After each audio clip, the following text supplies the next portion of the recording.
The invitation had arrived via text message with a photo of gleaming marble countertops. Housewarming at my new luxury apartment. Finally living somewhere that matches my success level. Hope you can make it, sis. Jake. I stared at the address on my phone screen while reviewing monthly reports from my property management company. 1247 Metropolitan Heights, Unit 3C. The address was familiar because I'd been reviewing the building's financials all morning. The luxury high-rise had been one of my more challenging acquisitions, a distressed property I'd purchased for $34 million 2 years ago after the previous owner defaulted during the market downturn. My stepbrother Jake, who'd spent the last 5 years telling anyone who'd listen that I was a minimum wage failure, was throwing his housewarming party at a building I owned. The irony would have been amusing if it weren't so painful. Jake had been part of my family for 12 years, ever since Mom married his father when I was 16. In all that time he'd never once asked about my actual career or income. He'd simply assumed that because I lived modestly and drove a practical car, I must be struggling financially. What Jake didn't know was that his failure of a stepsister had quietly built a real estate empire worth $156 million over the past decade. While he'd been climbing the corporate ladder at a mid-tier marketing firm, I'd been strategically acquiring undervalued properties, renovating them, and creating a portfolio of high-end residential and commercial spaces. Metropolitan Heights had been a particularly satisfying purchase. The previous owners had over-leveraged during the boom years and couldn't service their debt when occupancy rates dropped. I'd bought it at a significant discount, invested $8 million in upgrades, and transformed it into one of the city's most desirable luxury residential buildings. The building now commanded premium rents and maintained a 97% occupancy rate. Jake's unit, a corner apartment with floor-to-ceiling windows and city views, rented for $4,200 per month. I decided to attend the housewarming party, partly out of curiosity and partly because I hadn't seen that side of my family in several months. Jake had been increasingly distant as his career progressed, making it clear that he considered my presence at family gatherings somewhat embarrassing. The party was scheduled for Saturday evening, and I arrived precisely on time, wearing a simple black dress and carrying a modest housewarming gift. The lobby of Metropolitan Heights was impressive marble floors, contemporary lighting, and a concierge desk I'd personally approved during the renovation. I took the elevator to the 3rd floor, noting the quality of the finishes and the quiet efficiency of the building systems I'd invested so heavily in upgrading. When the doors opened on Jake's floor, I could hear music and conversation coming from Unit 3C. The apartment was packed with Jake's colleagues from the marketing firm, along with several family members I recognized. The space looked exactly as I'd expected when I'd reviewed the floor plans: open-concept living with premium appliances, hardwood floors and those impressive city views. Jake greeted me at the door with an expression that mixed surprise with mild embarrassment. "Emma, you actually came. I wasn't sure." He gestured vaguely at the elegant surroundings. "I mean, I know this kind of place isn't really your scene." "It's lovely, Jake. Congratulations on the new apartment." "Thanks. Yeah, I finally made it to a place that matches my income level, you know? It feels good to live somewhere that reflects actual success." The comment stung, but I kept my expression neutral. "It's certainly impressive." Jake led me into the living room, where about 30 people were mingling with wine glasses and catered appetizers. I recognized several family members: my stepdad Robert, Jake's sister Kelly, and a few cousins from both sides of our blended family. "Everyone, you remember my stepsister Emma," Jake announced to the group. "She managed to make it tonight despite her busy work schedule." The way he said busy work schedule made it clear he was referring to what he assumed was my minimum wage job. Several people glanced at me with expressions that mixed politeness with pity. "What a nice surprise," said Kelly, Jake's sister who worked in finance. "We don't usually see you at events in this part of town." "I manage," I replied simply. Over the next hour I circulated through the party, listening to conversations about career achievements, salary increases, and the challenges of living at this level. Multiple people made comments about how expensive the neighborhood was, how exclusive the building had become, and how fortunate Jake was to be able to afford such luxury. The building's rental rates were mentioned several times, always in tones of impressed admiration. $4,200 a month for a one-bedroom, someone marveled. That's more than some people make in 3 months. Jake basked in the attention, clearly enjoying his role as the successful family member who'd achieved the lifestyle everyone aspired to. He gave impromptu tours of the apartment, highlighting the premium appliances, the marble bathroom and the spectacular view. "This is what happens when you work hard and make smart career moves," he told one group. "You earn the right to live in places like this." I found myself standing by the floor-to-ceiling windows, looking out at the city lights, when my stepdad Robert approached me. "Beautiful view, isn't it?" he said. "It really is.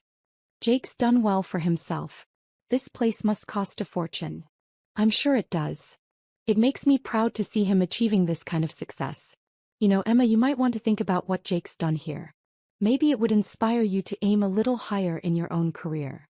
The suggestion was delivered kindly, but it carried the clear implication that I needed inspiration to achieve what Jake had accomplished. "I'll definitely consider that," I said.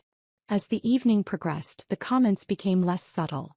During Jake's toast to making it in the big city, he made several references to family members who understand what success looks like versus those who were still figuring things out.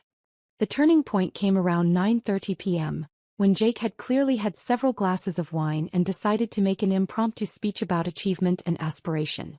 "You know," he began, raising his glass, "I want to thank everyone for coming tonight to celebrate this milestone. This apartment represents more than just a place to live.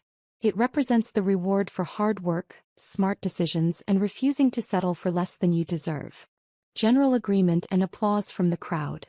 I look around this room and I see people who understand that success isn't just about what you do, it's about how you live, where you live, and the standards you set for yourself.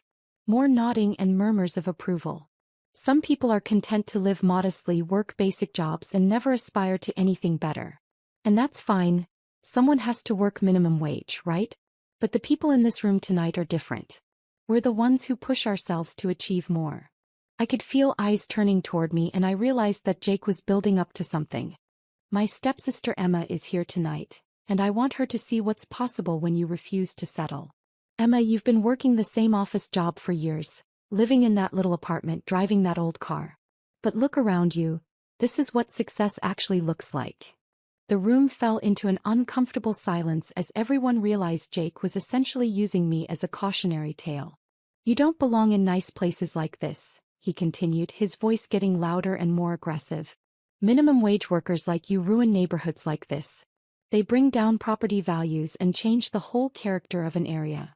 Several people shifted uncomfortably, but no one spoke up to disagree. "I mean, look at you," Jake gestured toward my simple dress and practical shoes. "You can't even afford to dress appropriately for a place like this. It's embarrassing." Kelly nodded in agreement. "Jake's right. There are standards to maintain in buildings like this." Robert, my own stepfather, remained silent. The truth is, Jake was really warming to his theme now. People like Emma don't understand what it takes to earn your way into luxury. They think they're entitled to be included in everything, but they haven't put in the work or made the sacrifices. The humiliation was overwhelming, but I maintained my composure. I set down my water glass and gathered my purse. "You're absolutely right, Jake," I said quietly. "I should go." "Don't take it personally, Emma," he called after me as I headed for the door. "Maybe this will motivate you to work harder and aim higher in life." I left without arguing, took the elevator down through my own building, walked past my own concierge desk, and drove home in my old car, which was actually a 2-year-old Honda Civic that I'd chosen for its reliability and fuel efficiency. That evening, I sat in my home office reviewing the lease agreements for Metropolitan Heights. Jake's lease showed he'd signed a 12-month agreement 6 weeks ago, with first month last month, and security deposit totaling $12,600 upfront. His application showed a salary of $78,000 annually from Morrison Marketing Group, respectable, but hardly the fortune he'd been implying. I spent an hour reviewing the building's lease termination policies and tenant conduct guidelines. As the owner, I had broad discretion in tenant selection and retention, particularly for behavior that could affect the building's reputation or community atmosphere. The next morning, I called my property management company. "Patricia, this is Emma Chin. I need you to handle a lease termination for Metropolitan Heights." "Of course. Which unit and what's the reason?" "Unit 3C, tenant Jake Morrison." The reason is conduct inconsistent with building community standards. Should I schedule a formal review process? No, this is a direct owner decision. Please call the tenant this morning and inform him that his lease is terminated effective immediately. He has 30 days to vacate per the lease terms. I'll handle it personally. Any specific reason I should provide? Simply state that it's the building owner's decision and that the termination is final and non-negotiable. Understood. At 10:23 a.m. my phone rang. The caller ID showed Jake's number. Emma. His voice was frantic, panicked. The craziest thing just happened. The property management company called and said my lease is terminated. They said it's the building owner's decision. That's terrible, Jake. Did they give you a reason? They said something about conduct inconsistent with building standards, but that doesn't make any sense. I haven't done anything wrong. How strange. Did you try talking to someone in charge? I called back and demanded to speak with the building owner, but they said the owner doesn't take calls from tenants and the decision is final. That does seem harsh. Emma, I need to ask you something. You don't happen to know anyone in real estate, do you? Anyone who might be able to help me understand what's happening. The irony was exquisite. Jake was asking his minimum wage stepsister for help with a real estate problem at the building she owned. I might know someone who could provide information, I said carefully. Really? Could you ask them? I'm desperate here. I put down almost $13,000 on this place and I can't afford to lose it. I'll see what I can find out. What I actually did was call Patricia back. Please send Mr. Morrison written notice that his lease termination is due to public disparagement of other tenants based on perceived socioeconomic status. Include a copy of our community standards policy that prohibits discrimination and harassment. Should I mention the specific incident? State that building management received reports of the tenant making derogatory comments about other residents' financial status and declaring that certain people don't belong in the building. That's clear grounds for termination under our community standards clause. Exactly. 2 hours later, Jake called again. Emma, I got a letter from the building management company. They're saying I violated some community standards policy by discriminating against other tenants based on economic status. What kind of discrimination? They claim I made derogatory comments about residents' financial status and said people don't belong in the building. But Emma, I never said anything like that about other tenants. Are you sure? Of course I'm sure.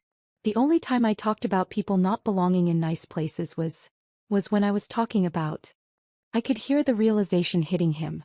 Oh God. Emma. Did someone report what I said about you at the party? What did you say about me, Jake? I said some things about minimum wage workers and people not belonging in luxury buildings. But Emma, you're not even a tenant. How could that violate their policy? Maybe because I was a guest in the building and your comments created a hostile environment? But that's not fair. I was just talking about economic realities. You said I don't belong in nice places. You said minimum wage workers like me ruin neighborhoods. You said I was embarrassing and couldn't afford to dress appropriately for the building. I didn't mean. Jake, what you meant was that you thought you were better than me because of money. And apparently, building management doesn't want tenants who treat people that way. Emma, please. Is there anything you can do? Anyone you can call? I'll lose everything, my deposit, my first and last month's rent, and I don't have anywhere else to go. I'll make some calls and see what I can find out. What I did was review Jake's financial situation more carefully. His lease application showed he was spending 65% of his gross income on rent alone. A financially precarious position that explained why losing the deposit would be so devastating. I also looked at his employment history and discovered that Morrison Marketing Group had been struggling financially. They'd laid off 30% of their workforce in the past year, and Jake's position wasn't particularly secure. The next day I called Jake back. I spoke with someone connected to the building management. What did they say? Can they reverse the termination? Jake, I need to ask you something first. Are you really making $78,000 a year? Why would you ask that? Because the person I spoke with mentioned that your lease approval was marginal based on your income verification. It's gross income. Before taxes and everything. And your job at Morrison Marketing, how secure is that? Why are you asking all these questions? Because the building management wants to understand whether this was an isolated incident of poor judgment or part of a pattern of behavior. What do you mean? They're wondering if someone who publicly humiliates family members based on perceived financial status might also treat building staff, neighbors, or service workers inappropriately. I would never. Jake, you spent an entire evening telling 30 people that I was a failure because you thought I was poor. You said I didn't belong in nice places and that I was embarrassing to be around. But your family. That's different. Is it? Because from the building's perspective, if you'll treat family that way in public, how might you treat a maintenance worker or a delivery person or a neighbor who doesn't meet your standards? There was a long silence. Emma, what do I have to do to fix this? I don't know if you can fix it, Jake. The decision seems pretty final. There has to be something. A fine, a warning, community service, anything. The person I spoke with mentioned that the building owner is particularly sensitive to discrimination issues because they've worked hard to create an inclusive community environment. What does that mean? It means that exclusive doesn't have to mean exclusionary. You can have high standards without treating people badly based on assumptions about their background. I get it now. I understand. Can you please ask them to give me another chance? Jake, before I make any calls, I need you to understand something. Anything. This isn't really about the building policy. This is about the fact that you've spent years treating me like I was beneath you because you made assumptions about my financial situation. Emma, You never once asked about my actual job. You never inquired about my career goals or my life plans. You simply decided I was a failure and treated me accordingly. I was wrong. You were cruel. And you were cruel not just to me, but to anyone else you perceived as being lower on the economic ladder. I can change. Can you? Because this isn't just about apologizing to me.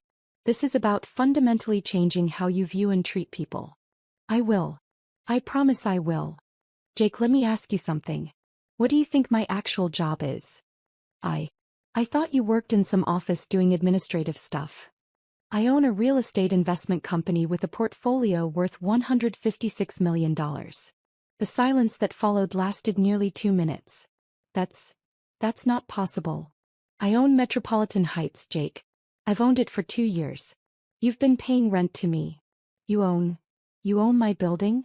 I own your building along with 14 other properties in the metropolitan area. But you live in that small apartment, you drive that old car. I choose to live modestly because I learned early that how you treat people reveals your character, not your bank balance. Emma, I had no idea. That's exactly right. You had no idea, but you treated me badly anyway. What does that tell you about yourself? I'm an idiot. I'm a complete idiot. You're someone who judges people based on appearances and assumptions. And that's exactly why your lease is terminated. What do I do now? You find somewhere else to live and you think very carefully about the person you want to be. Emma, please. I'm begging you. I'll do anything, public apology, community service, whatever it takes. Jake, here's what I want you to understand. I didn't terminate your lease because I was angry about the party. I terminated it because your behavior demonstrated that you're not the kind of person I want living in my building. I can change. Maybe you can. But you'll need to prove that somewhere else. I can't afford to lose the deposit money. My savings are wiped out. Then maybe you'll understand what it feels like to be financially vulnerable and worry about being judged for it. Emma, we're family. Are we? Because family doesn't publicly humiliate each other for sport. The calls continued for 3 days, with Jake cycling through anger, bargaining, and desperation.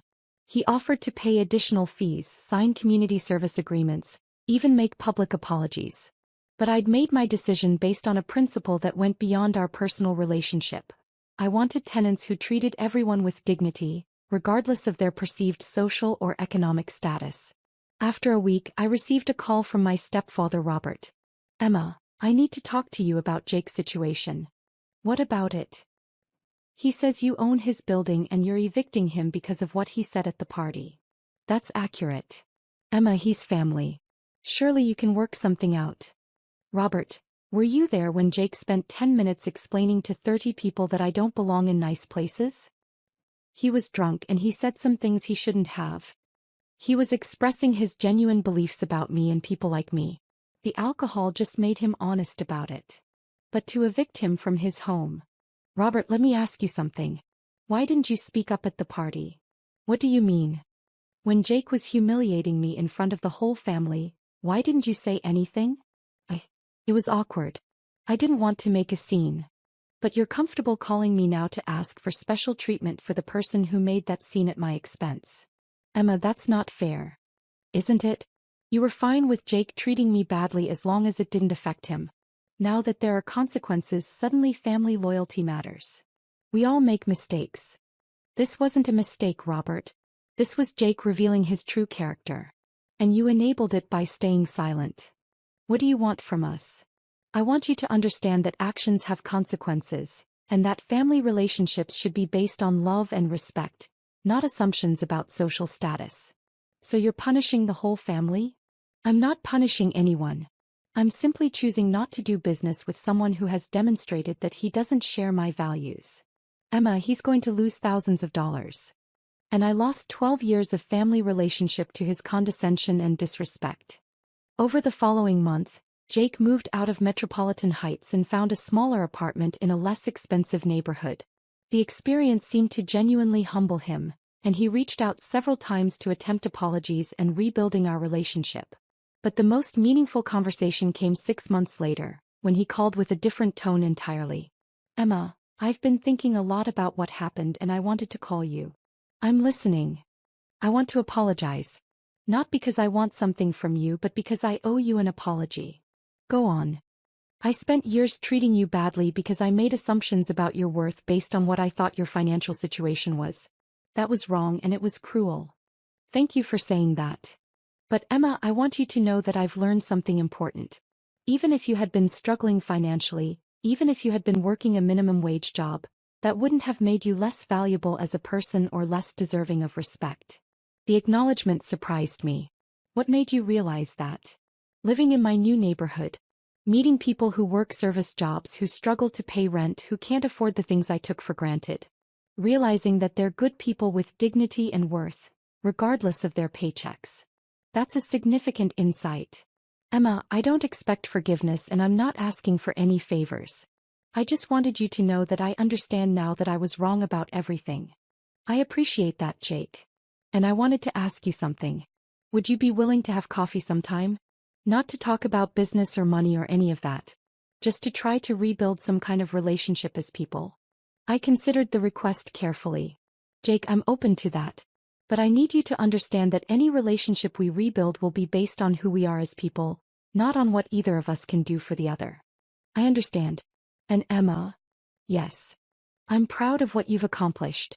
Not because of the money, but because you built something meaningful while staying true to your values. Thank you. That means a lot.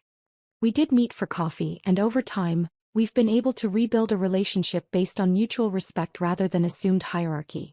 Jake learned to see people as individuals rather than economic categories, and I learned that people can genuinely change when they're willing to examine their own behavior.